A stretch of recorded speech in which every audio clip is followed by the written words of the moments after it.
Assalamualaikum dan salam Malaysia Madani. Saya ucapkan kepada semua. Bak kata pepatah, tak kenal maka tak cinta. Jadi, izinkan saya memperkenalkan diri terlebih dahulu. Nama saya Muhammad Daniel Ikhwan bin Muhammad Aziran.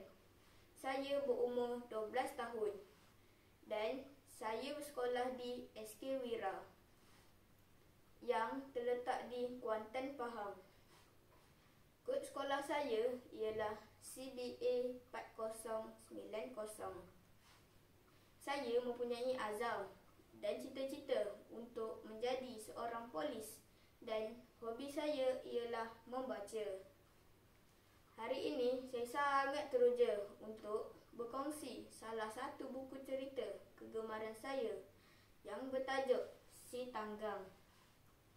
Buku terbitan syarikat Kids Prima ini diterbitkan pada tahun 2023. Buku ini mempunyai 32 helai halaman dan merupakan sebuah hasil karya oleh Syazlina Mat Isa. Buku ini adalah adaptasi moden daripada cerita rakyat Melayu yang terkenal mengenai Si Tanggang, seorang anak yang derhaka kepada ibunya.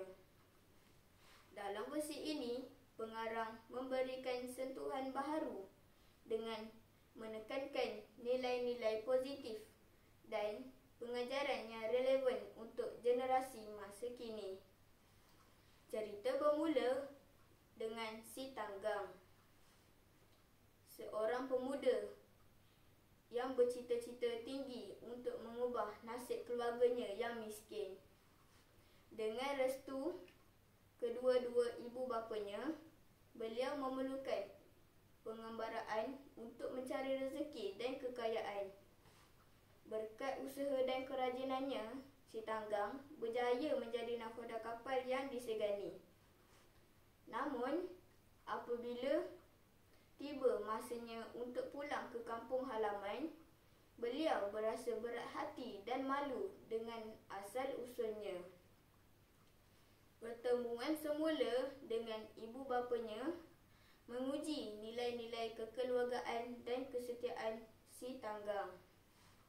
Menariknya, dalam adaptasi ini, pengarang mengubah pengakhiran cerita dengan memberikan peluang kepada Si Tanggang untuk menebus kesalahannya dan memperbaiki hubungan antara ibu bapanya. Ini berbeza dengan versi asal, di mana Si Tanggang disumpah menjadi batu akibat derhaka. Pendekatan ini memberikan mesej bahawa setiap individu berhak mendapat peluang kedua untuk berubah dan memperbaiki diri.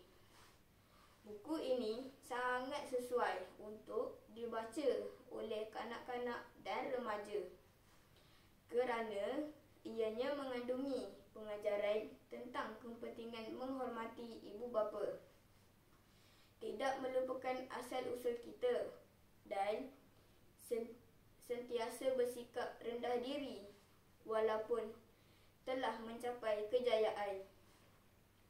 Buku ini mempunyai susunan plot dan alur cerita yang amat mudah difahami. Grafik dan ilustrasi yang menarik menambahkan lagi daya tarikan pembaca untuk menghayati cerita ini daripada awal hingga ke akhir ceritanya.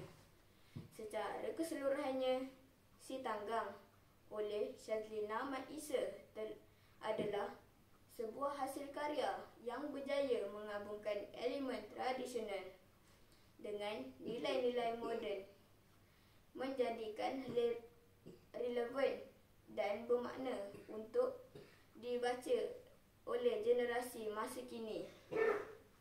Sekian sahaja daripada saya. Wabillahi taufiq wal hidayah.